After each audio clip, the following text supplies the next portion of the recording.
അമ്മ ഉഷ അല്ലേ? അമ്മ അംഗനവാടി ടീച്ചറായിരുന്നു. അമ്മ അംഗനവാടി ടീച്ചറാണ്, ഇപ്പോഴും അംഗനവാടി ടീച്ചറാണ്. അംഗനവാടി ടീച്ചറാണ് ഇപ്പോഴും? അതെ. ഓക്കെ.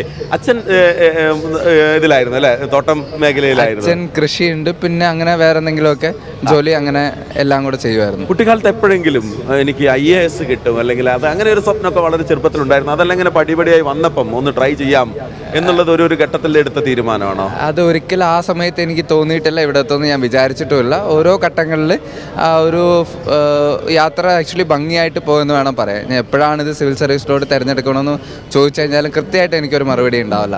പക്ഷേ എൻ്റെ ചുറ്റിലുള്ള സാഹചര്യങ്ങൾ ഒരുപാട് സഹായിച്ചു ഇതിലോട്ട് എത്താൻ വേണ്ടിയിട്ട്.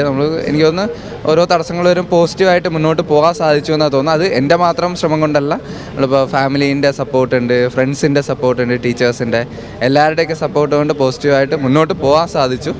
അപ്പോൾ ഇപ്പോൾ പിന്നിലോട്ട് നോക്കുമ്പോൾ ബുദ്ധിമുട്ടാണോ എന്ന് ചോദിച്ചാൽ സമയത്തൊക്കെ നമ്മൾ അത് ബുദ്ധിമുട്ടായിട്ട് തോന്നിയിട്ടില്ല. നമ്മളിപ്പോൾ ലയത്തിലാണ് നിൽക്കുന്നതെങ്കിൽ അവിടെ കളിക്കുന്ന അങ്ങനത്തെ സാഹചര്യമൊന്നും ബുദ്ധിമുട്ടായിട്ടൊന്നും തോന്നിയിട്ടില്ല. ഇപ്പം നമ്മൾ ഇവിടെ ഇരിക്കുമ്പോൾ തോന്നുമ്പോഴാണ് അവിടെ കുറച്ചും കൂടെ വികസനം വേണം അതൊക്കെ തോന്നുന്നത്.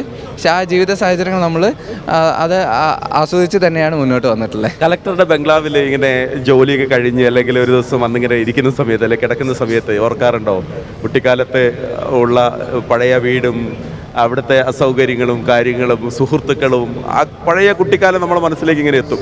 അത് എപ്പോഴും ഞാൻ ഓർക്കാറുണ്ട്. കാരണം നമ്മൾ പിന്നിൽ എവിടെ നിന്നാണ് നമ്മൾ വന്നതെന്ന് മറന്നു പോയി കഴിഞ്ഞാൽ നമ്മൾ വിചാരിച്ചത് അത് എത്തില്ല. അത് പലപ്പോഴും ഞാൻ ഓർക്കാറുണ്ട്. ഇപ്പോഴും വീട്ടിലോട്ട് പോകാറുണ്ട്. പോകുമ്പോഴൊക്കെ ആ കാവുക്കുളം അവിടെയൊക്കെ പോകാറുണ്ട്. എല്ലാ സ്ഥലത്തും പോയിട്ട് ഇപ്പോൾ ആക്ച്വലി വീട്ടിലോട്ട് പോകാനുള്ള സമയം കുറവാണ്. ഞാൻ 2 മാസം മുന്നേ പോയിട്ടുണ്ടായിരുന്നു. അപ്പോൾ പോകുമ്പോഴത്തേക്ക് ഒരു ദിവസമാണെങ്കിൽ മൊത്തം എല്ലായിടത്തും ഒന്ന് കറങ്ങിയിട്ട് എല്ലാവരും ഒന്ന് കണ്ടിട്ട് ഹായ് പറഞ്ഞിട്ടാണ് വരാറ് സാധാരണ. വീട്ടിൽ നിന്ന് എന്തായിരുന്നു ചെറുപ്പത്തിൽ വിളിക്കാറ് സാറിന്? വീട്ടിൽ നിന്ന് എന്തായിരുന്നു വിളിക്കാറ്? ഞങ്ങൾക്കൊക്കെ ഓരോ വിളിപ്പേരുണ്ട് വീട്ടിൽ നിന്ന്. അർജുൻ തന്നെ വിളിക്കാറ്. ഞാൻ ചോദിക്കുന്നത്, നമ്മൾ ഇപ്പോൾ അറിയാലോ കുട്ടികൾ സിവിൽ സർവീസ് എന്ന് പറയുന്നത് കുട്ടികളെ സംബന്ധിച്ചിടത്തോളം അവർ ചെറുപ്പത്തിലേ തുടങ്ങാം. ഒരു 10ാം ക്ലാസ് കഴിയുന്നതിന് മുൻപേ അവർ ലക്ഷ്യം വെച്ച് പോവുകയാണ്.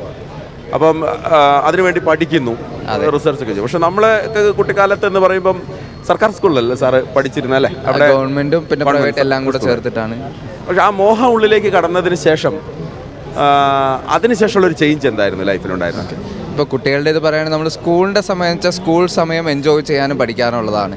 കോളേജ് സമയമായി കഴിഞ്ഞാൽ കോളേജിൻ്റെ സമയത്ത് പഠിക്കാനും എൻജോയ് ചെയ്യാനുള്ളത്. ആക്ച്വലി ആ ഒരു ഡിസൈൻ ചെയ്തേക്കുന്നത് തന്നെ അവിടെ പഠിക്കുന്നതും അവിടെയുള്ള എക്സ്പീരിയൻസൊക്കെ പിന്നീട് നമുക്ക് ഹെൽപ്ഫുള്ളായിട്ട് വരും. ഇപ്പോൾ ഒരു കുട്ടി നല്ലോണം പഠിക്കുകയാണ്, നല്ല എൻട്രൻസ് ഒക്കെ എഴുതിയിട്ട് കയറുകയാണ്, നല്ല എക്സ്ട്രാ കരിക്കുലർ ആക്ടിവിറ്റീസിൽ പങ്കെടുക്കുകയാണ്. അത് ആക്ച്വലി ഇൻഡയറക്റ്റ്ലി ഇങ്ങനത്തെ സിവിൽ സർവീസ് മാത്രമല്ല മറ്റേത് കാര്യത്തിലായാലും ഹെൽപ്ഫുള്ളാവും. ഇപ്പോൾ സിവിൽ സർവീസിനായിട്ട് പ്രിപ്പയർ ചെയ്യുന്നത് ചെറുപ്രായത്തിൽ ഞാൻ റെക്കമെൻഡ് ചെയ്യാറില്ല. കാരണം ആ ചെറുപ്രായത്തിൽ ഇതിനൊക്കെയാണ് സമയം കൊടുക്കേണ്ടത്. കാരണം ആ സമയം തിരിച്ച് നമുക്ക് കിട്ടില്ല. അതാണ് ചെയ്യാറ്.